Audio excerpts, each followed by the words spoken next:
All right, we've officially reached good afternoon. We are speaking today about common pitfalls and solutions with environmental site assessments. We'd like to open our presentation today by acknowledging that we are on the treaty lands and territory of the Mississaugas of the Credit First Nation, and we would like to pay tribute to the importance of their legacy and the legacy of all First Peoples of Canada. Today, the traditional meeting place of Toronto is still home to many Indigenous people from across Turtle Island, and we are grateful to have the opportunity to work in the communities that have grown in the treaty lands of the Mississaugas. We acknowledge that we are all treaty people and accept our responsibility to honor our relations. Today, we'll dive into a 45-minute discussion on some common environmental site assessment pitfalls and, more importantly, some practical suggestions to help avoid them. So we want you to be able to better manage your property risks and transactions. And when we are done this discussion, we'll follow up by about a 15-minute question and answer period. So please use the chat button to pose any and all questions throughout the presentation, and we'll address them during the session when it's relevant, and then also address anything that's outstanding during the question and answer period at the end. Please also use your chat button if you're experiencing any technical difficulties, and our production team can hopefully reach out and help support you with that then. So once the webinar is completed, you'll be prompted with a short feedback survey, which is designed to take no longer than 2 minutes. And your feedback is really appreciated, and it'll help us provide us with ways to improve and identify any areas of interest that we can maybe address in upcoming webinars. Next.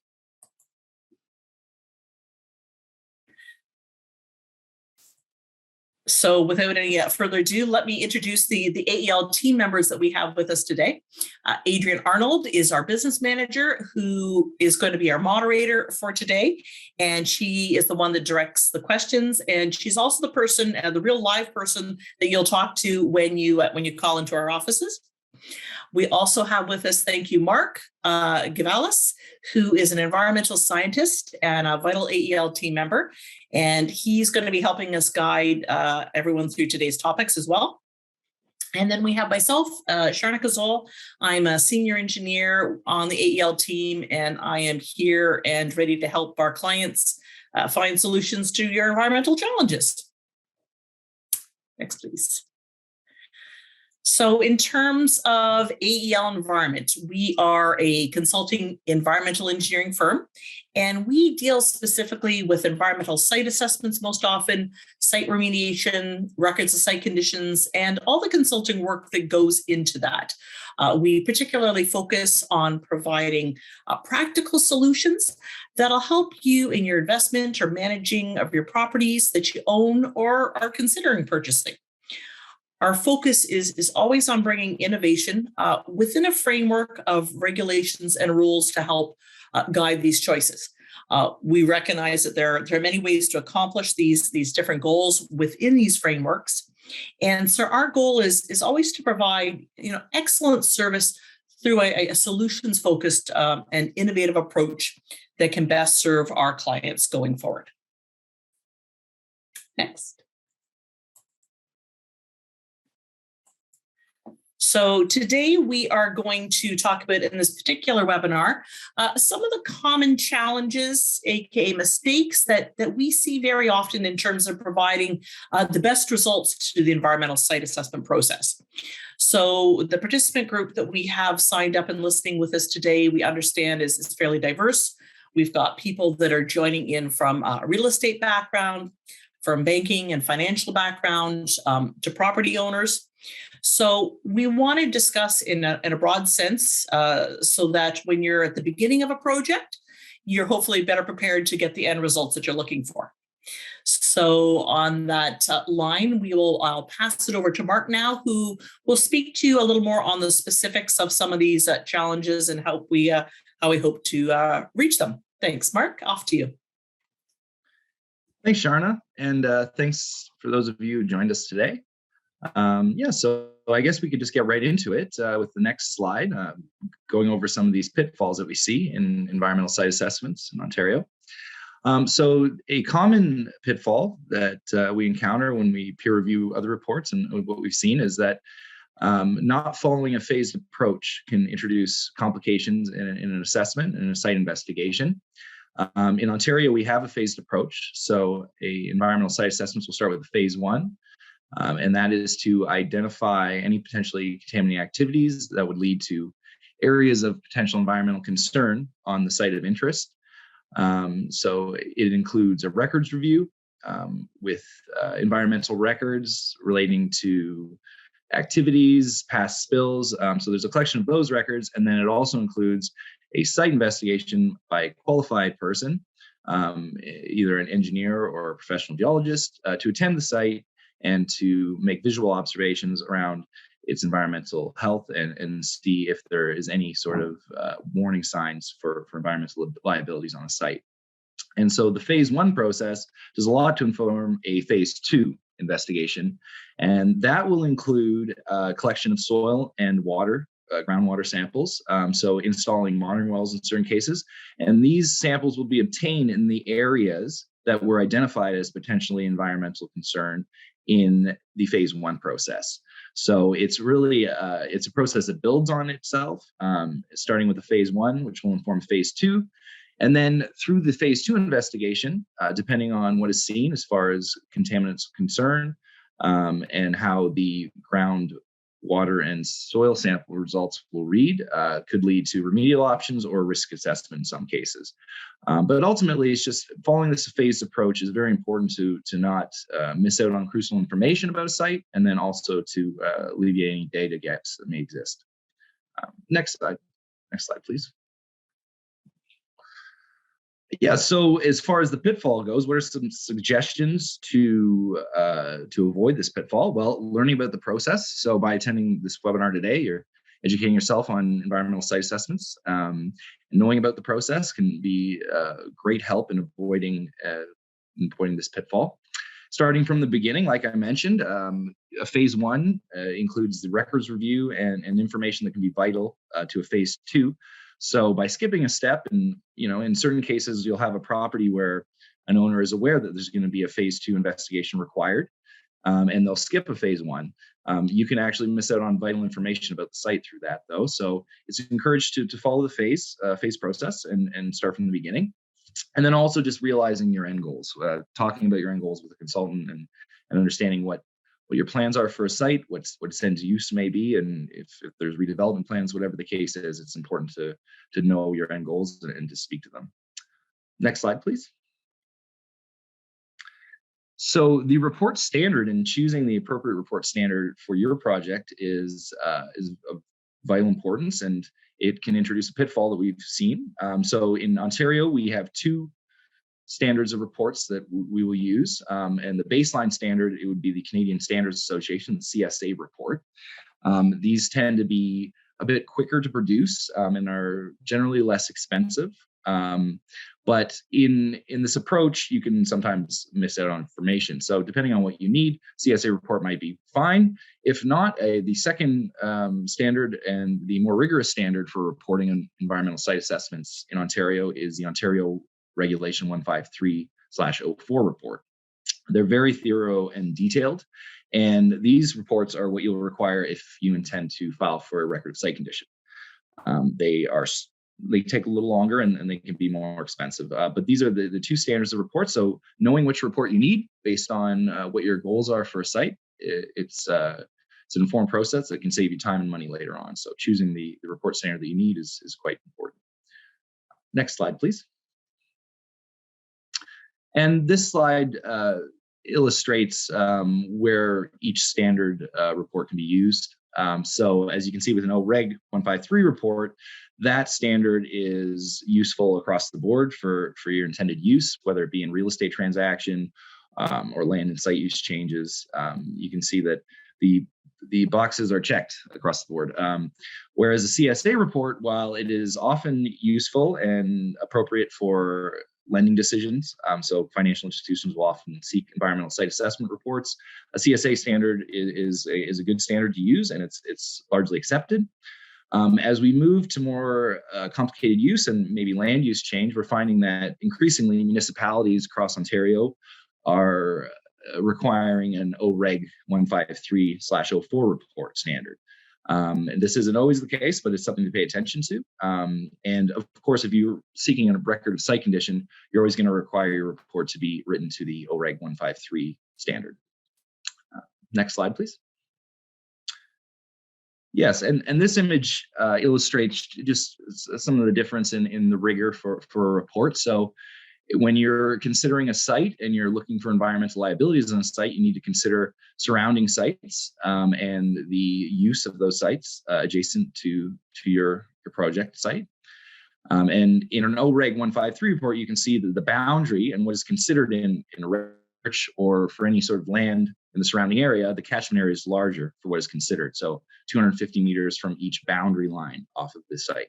Whereas a CSA report is typically considering properties that are directly adjacent. However, at AEL, we always use a radius of 250 meters in all of our reports, just to allow for appropriate conversion should that be required. So, next slide, please. Yeah, and so speaking to that, the idea of upgrading. So the CSA report includes much of the materials that will be included in an OREG report. And there are cases where a CSA report can be upgraded. However, it needs to be accompanied with the appropriate information. So sometimes if you want to upgrade from a CSA to OREG in a phase 1, you might need to expand your historical report search.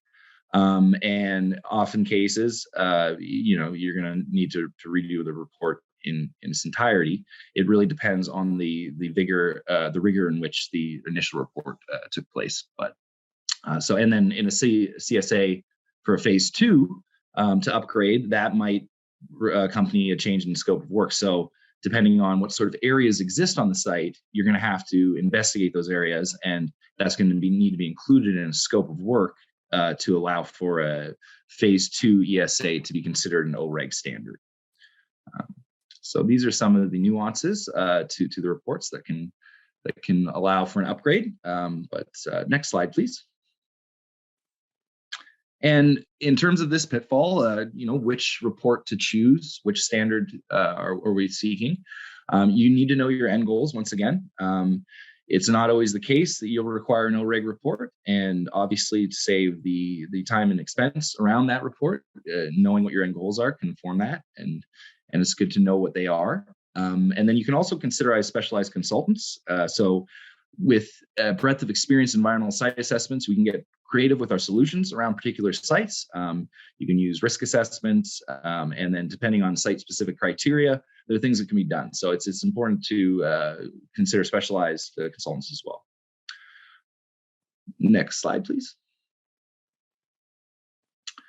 And so in the OREG 153/04, it is important that reasonable efforts are made by a consultant to obtain records, and these records are reasonably ascertainable records.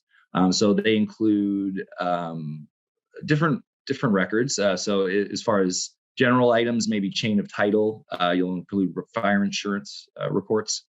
As you move to environmental sources, this might be pollutant registrants or areas of natural significance. But these are the collection of records that will compile into a report. And obviously, as mentioned, the OREG 153 report will include more of this information.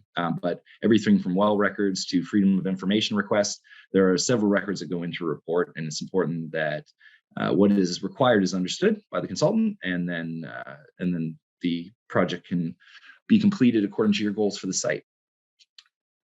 Next slide, please. And in incomplete reporting, so not only is it imperative to know what information you seek, but you can also find that some of these reports, the information is not always identifiable. So this particular example is of a site where the only indication that there was a gas station on site was within a report through the fire insurance plan. And this was actually missed. This is a real life example that we experienced. So it was missed by the previous consultant, in which case the phase 1 report became invalid because it didn't account for this land use that has gone on this particular site. So it's important to get the full picture and to seek the records that are appropriate and to pay attention within those records, because this sort of thing where it wasn't identified right away ended up costing time and money. So next slide, please. Yeah, and so in terms of what sort of activities we're considering on site or in adjacent areas, there's a prescribed list of potentially contaminating activities in the Ontario regulation. You can see this array of activities, everything from manufacturing to gas stations. There's various activities that can lead to a potentially contaminated activity, and then an area of potential environmental concern on site. So typically, a potentially contaminated activity will be accompanied by an area of potential environmental concern. So in the case of where a fuel storage tank is placed, the area would be where the tank is physically sitting. So this is the list that we're seeing, and this we use in our Ontario regulation, and it informs our decisions around environmental liabilities on a site. Next slide, please. Yes, so as far as incomplete reporting goes, experience and expertise is key. So having an experienced consulting, one who can work you through the process, one that answers your question and is also asking the right questions about your goals for a site. Communication is key in this point. So having a good two-way communication and transparency in that is very important in this. So. So I think at this point, I'd like to pass it back to Charna, and she will continue with some more pitfalls that we've seen in our environmental assessment process. Oh, great. Thanks, Mark. If we can go to the next slide, where we are talking about our next sort of common pitfall number 4, dating of reports. So we'll very often have clients, and we ask when we start an assessment, hey, can you provide us with any existing reports you have for the site? Or they say, hey, the bank's asking for a new report. I don't understand why, because I've got this one from 4 or 5 years ago. That sort of harkens back to the timing of the report. So if you are purchasing a property or own it yourself, it becomes your risk. You can decide what date on a report is appropriate. If you are taking it to a financial institution, whether it's a CSA or OREG sort of situation, the bank follows the OREG 153 standard in terms of they like to see the reports on a site be dated no older than about 18 months old. There's some latitude on that, because if you're a financial institution, they don't have to abide by any set timeline, but for their own risk, they prefer to stay within about 18 months. So any reports that are older than that, they tend to ask them to be either reviewed and see if anything's changed on the site, or has anything changed outside of that area. The same thing goes for municipalities. They're also, whether it's a CSA requirement that they're asking for or the OREG 153 standard, everything sort of ends up guided by the OREG 153 standard in terms of timeline. So when you've got reports and they're older than that time frame, there's a couple things that come into play. Things may have changed in the area in terms of who the occupants were of the site. Things may have changed in your surrounding neighbors and what they may be contributing to the site.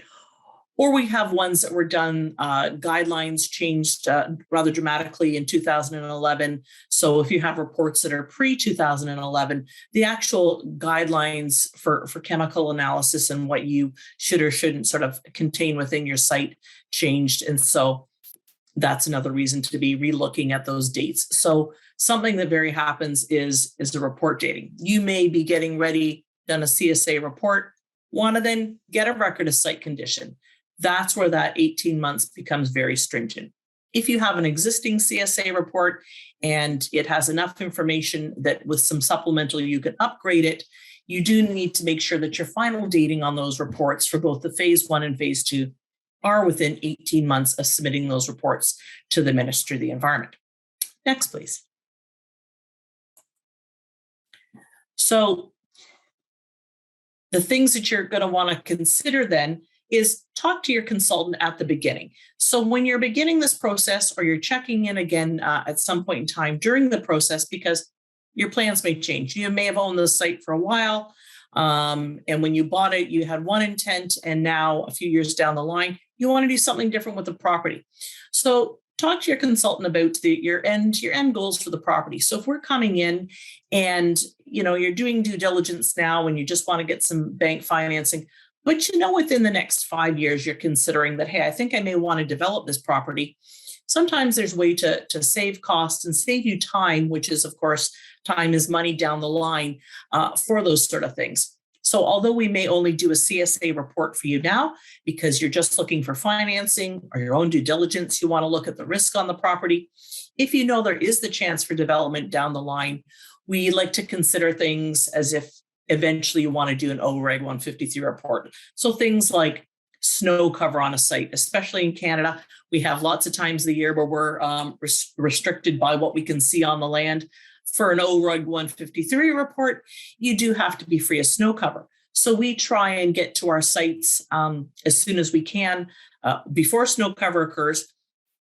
If there's a chance you want to develop it later and convert that report, or we're sitting in the middle of winter now, we've got snow for a while, probably at least this week we know we have snow, but things change radically in Canada. So if we know and you've consulted and said, hey, I know I want to develop it eventually, we're going to keep our eye on the weather and try and get back to that site when we get a thaw, just to make that report relevant for you by viewing it when there's no snow cover on the site. Next, please.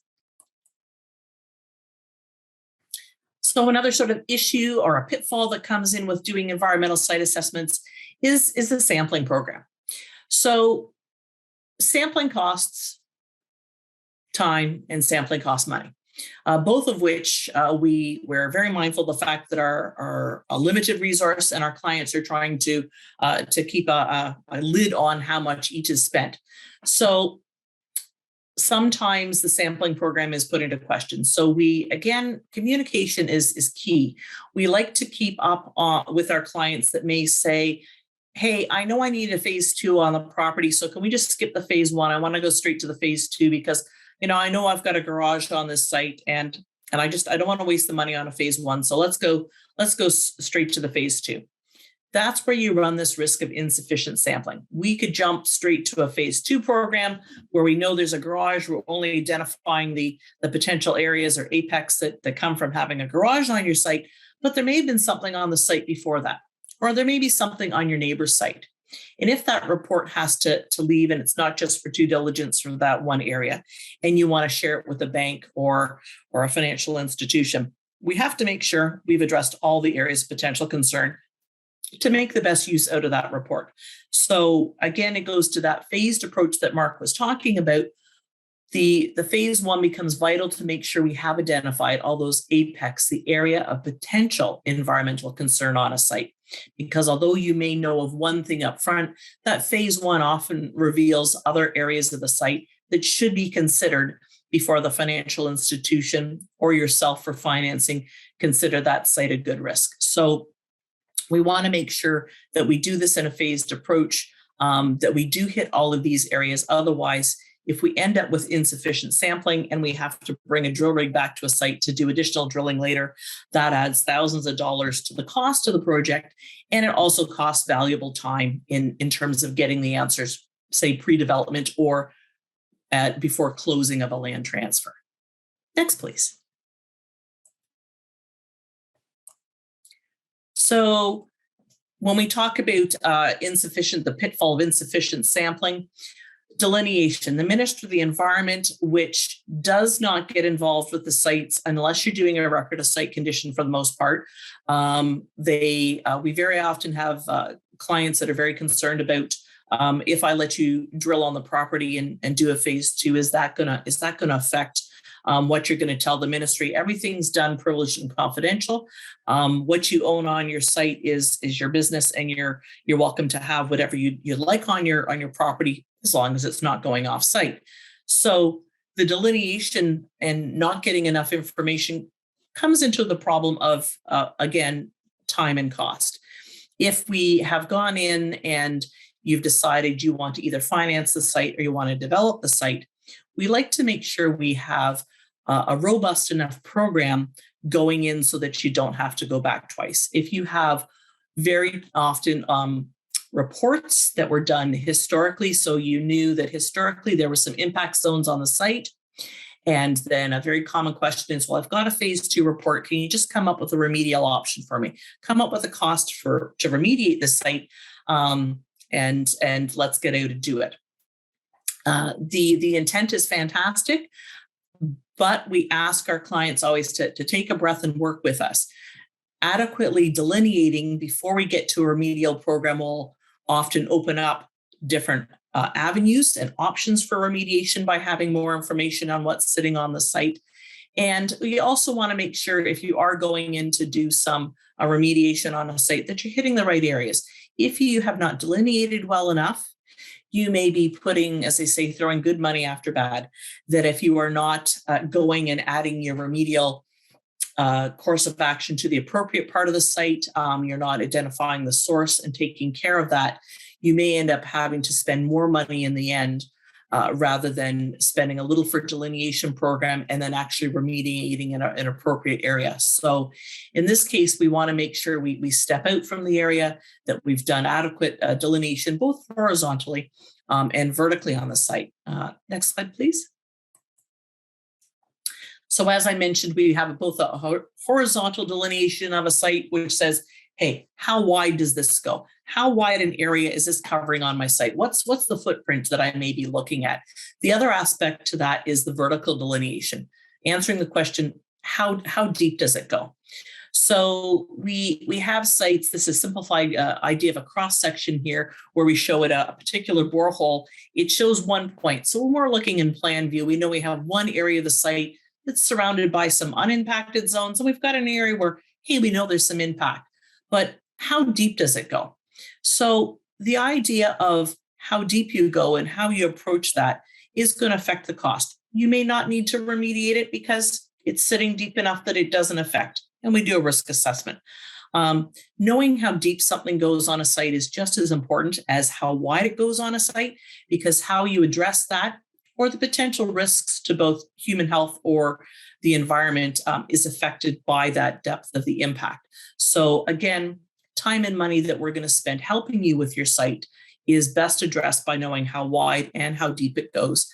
So although it gets a little more costly when we start going deep to identify these impacts, in the end, it ends up saving you money, because the solutions we come up with then are more appropriate for what you want to do with that site. Next slide, please. So an experienced consultant is going to help you create the robust enough program and a limited enough program to explain the situation you're in and to come up with an appropriate sampling program. So it's very important to choose your consultant when you're choosing for your jobs. Although you're going off to buy the site and you're not thinking of remediating or doing anything with it, we never want somebody to walk away from a site just because there's something there. So choosing a consultant that's got a proven track record of being able to obtain record of site conditions, that can do risk assessments, that can identify when there is an insufficient sampling program done historically, is very important so that you reach that end goal for the site, to keep your options open going forward and going forward with your potential purchase or sale of the property. The thing we definitely want to avoid for our clients is having to go back more than once when at all possible. So we like to gather all the information that we can for a client in that first round, rather than having to go back multiple times when at all possible. Next slide, please. So when we come and we look at a site, and there is the the OREG 153 or a CSA program, there's a lot of different choices we make on a site. So when you're doing these sampling programs, part of making sure that you've got a sufficient program is looking at what is governing the property. So are people drinking the groundwater on that site? Is it a potable water area? Do you have wells on the site? Do you have wells on the surrounding the site? Are you close to a natural body of water that could be impacted? What do you want to do with a site? Is it going to convert from industrial, commercial to residential? Depending on what you are doing with the site now, or maybe want to do in the future, guides what sort of table of guidelines we're going to compare your results to. So there's 9 base guidelines in Ontario that we look at. So choosing the appropriate table to compare to is very important. You don't want to be looking at tables that are overly stringent for the use of what you want to do with the site, because you don't want to spend money cleaning up a site or changing the site when it's already at a guideline that is protective of the ecology and the environment and the people that are using it. You want it to be sitting at a level where it is appropriate for the intent both now and in the future. So there's many different things to consider, and that's why we have a qualified person look at this and consider all the different aspects of what you're doing with it now, or you may do in the future to choose the appropriate program for you. Next slide, please. So the tables, if they are chosen incorrectly, will not pass the end goal if you're going to get a record of site condition. So it can limit your record of site condition application being accepted by the ministry. It also, using the incorrect table is a 2-part. You may be able to use multiple tables on the same site. So an experienced consultant is going to create and explain an appropriate sampling program for you. We have sites where we do what's called a segregated site plan. And because a site may be right next to a stream, but it's a 4-acre site, not all of that site necessarily needs to be considered close to a body of water. There are different ways. We never want people to think that they have to walk away from a site because it doesn't meet a certain guideline. There's different options, different tables to use. So we encourage our clients to keep an open dialogue with us so that we can brainstorm and come up with different options and solutions to what may or may not be on a site. Because one part of a site is impacted, it doesn't mean that we can't use various tables or different approaches for that site going forward. Next slide, please. So I'm going to pass it off to Mark now to just sort of summarize some of the common pitfalls that we've sort of gone over to this point in time for environmental site assessments.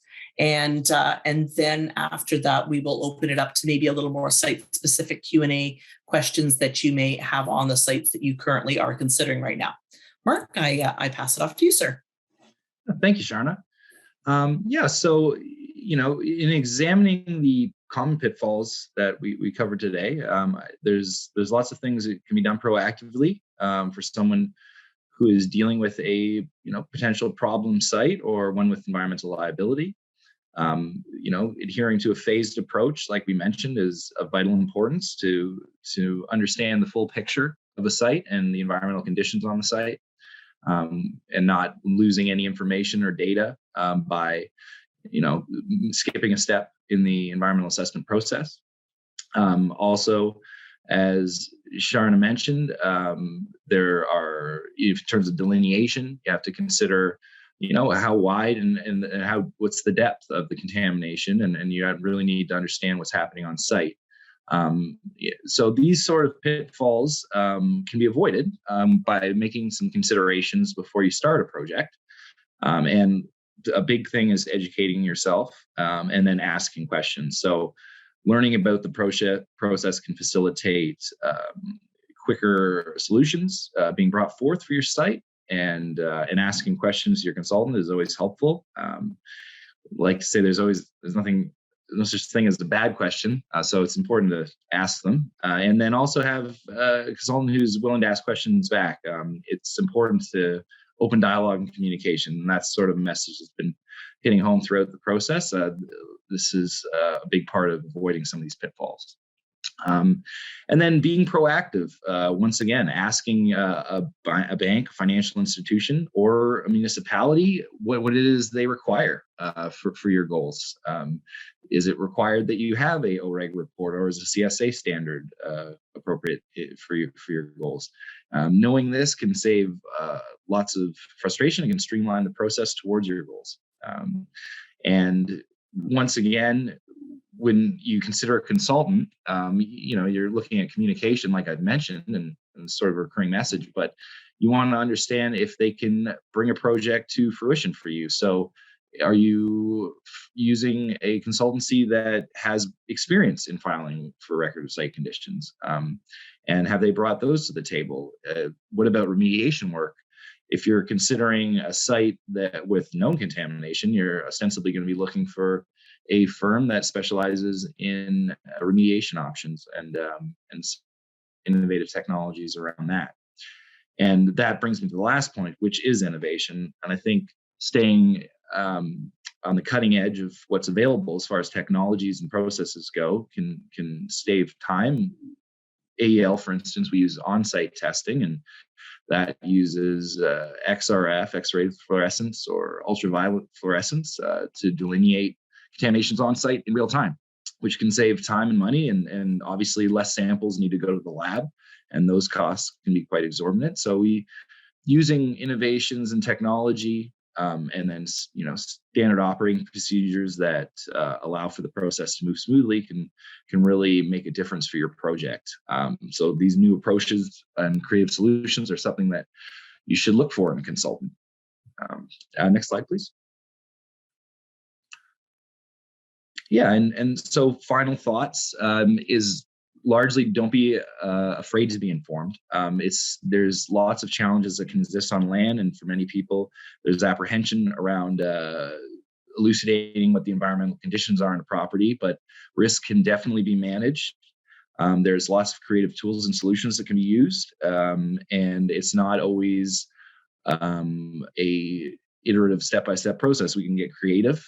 So in choosing the right consultant who can produce the types of reports that you need for your goals, and offer quality information and advice. So we're looking at realistic solutions, and doing what it is that is required. So for instance, going back to which report standard to use, knowing what report standard you need before engaging in this process is important. If it's that you're going to be requiring an OREG report, you want to be sure that the initial phase one that's produced has that vital information that we've been talking about, such that the report could be upgraded. And these are the sorts of nuances to the process that I think by educating yourself and really and working with the consultant that's providing these solutions to you can make a big difference. So yeah, it's ultimately creating value in your land, and there's lots of tools that can be used to do so. And I think ultimately that pretty much summarizes the final thoughts for this webinar around pitfalls with environmental site assessments, and hopefully you're able to glean some useful information around the process and can save you some headaches possibly later on, hopefully not, but these are things that you can definitely consider, and they can make a big difference for your project. So and with that, I think I'll pass it to Adrianne, and she's going to be fielding some questions for our Q&A section. So Adrianne, if you'd like to take it away. Hi, everybody. Funny time to join the end of a conversation here, but usually I'm at the beginning of the conversation, so it's nice to be part of the discussion. So one of the questions that we have here is, I've got a report. How do I find out the existing standard that my report is done to? I can address that. The standard is usually written somewhere within the report. So we encourage you, we review reports, and we'll do a cursory review at no charge. Just it's all private and confidential. If you send that off to to Adrianne, then either her or one of our team, such as myself, will take a quick review. And it usually says somewhere within the report, whether it's done to CSA standards or to OREG 153 standards. Something simple that's a quick look at that we quickly go through is, was there a conceptual site model done?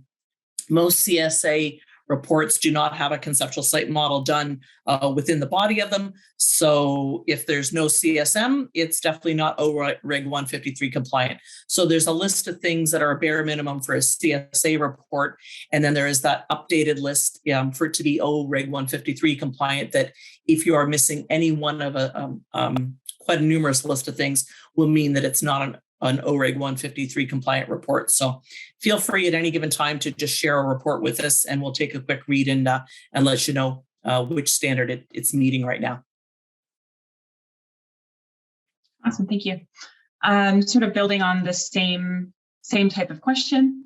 How do I find out what standard I'm going to need for my report? Like, what questions should I be asking specifically? That's the question, and we encourage all of our clients before engaging and pressing the send button to check that out. If you are doing your reporting usually for a financial institution for mortgaging, more often than not, 99% of the time, a CSA report is applicable.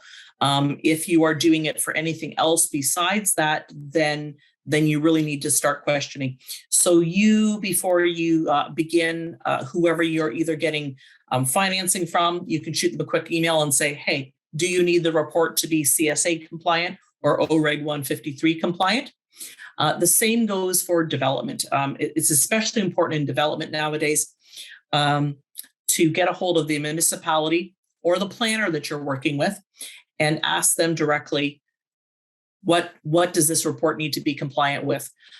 So it used to be that for municipal planning for cities, you would just do CSA reports if there's no change in land use. So if you were staying commercial, industrial property, you were just still going to use it as commercial industrial. Historically, you only needed your reports to be CSA compliant. For a change of land use, they always need to be OREG 153/04 compliant. But that is changing. We have the last 4 reports we've done for, say, for the City of Ottawa, City of Brampton, most often their planning department now doesn't always ask for a record of site condition to be applied for, but they are asking more often than none for their reports to be OREG 153/04 compliant. So we do encourage our clients to just send a quick email to the planning department and get them in writing to send you back the paperwork that indicates what they want that report to be compliant with. And they're more than happy to share that with you. Yeah. And I think another trick just to add on to that is we're happy to put together a proposal for you for the scope of work that we think is appropriate based on what you've told us. But you're welcome to send that proposal to whatever party you're interested in sharing it with as well. So there's also that approach also works. How do I know if I need to get an RSC? How to know if you need to get an RSC? Well, there's the easy question. You need to get a record of site condition if you are going to change your land to a more stringent land use. We say stringent land use, we mean something that's going to be more sensitive. So if you have commercial or industrial land and you want to develop it for residential land use, that means the land needs to be protected more. The people that are using it need to be protected more because the amount of time they're spending on it. So we say that's a more sensitive land use. So if you were going from commercial industrial to residential, you need to obtain a record of site condition. There are, again, we hearken back, we hate to put it in your lap, but there is that question where if you're going to submit a report, very often, please check before you start the whole process. For development especially, there's usually a long list of things that come out of the planning department, and sometimes it doesn't get noticed till the end, and you're 2 months off of your final plan for the property, and then you see they want an RSC for the property. So very often someone like the City of Toronto, even if you're not changing land use to more stringent, will very often ask you to with your application, submit a record of site condition and show proof that that has been done for the property. Obtaining a record of site condition is a multiple month process to get done. And so the sooner we can help you sort of look at the property and review the list of reports that you need, the better off. So somebody will tell you that you need this, but again, we try and encourage our clients then to not wait to be told, but to ask those questions at the beginning from either their municipality or from their planner. What reports am I going to need and what standards am I going to need to do it to? So very, very good question. You'd mentioned previous reports in the presentation. Can you talk about what types of reports you're talking about in terms of like the historical reports that clients may have on a property? Yeah, I can take this one. So there's a collection of reports that might be useful for a phase 1 or phase 2 environmental site assessment. One of them would be a geotechnical report. So that's going to provide some information, some hydrogeological information on site that can be used in a report. So it's also advantageous to a consultant to have any sort of information on the hydrogeology of a site prior to even phase 1. So this type of information can be useful. Building condition assessments can also provide some useful information for a site. It can provide indication on past use and some of those associated records. So those would be two primary report styles that we would definitely consider and seek in inclusion for an environmental site assessment. So those would be some reports we could use. And we also obviously will use your previous ESA work. So if you've done a phase 1 or phase 2, we'll review any of that as part of phase 1 as well, so that you'll get a really nice, comprehensive, singular summary of the work that's been done on your site. We just got a follow-up question to the question about the records of site condition. We talked about when reports expire, but did we talk about when does an RSC expire? Does it expire? Excellent question. There is no such thing as an RSC expiry. A record of site condition is something that is submitted and approved by the Ministry of the Environment.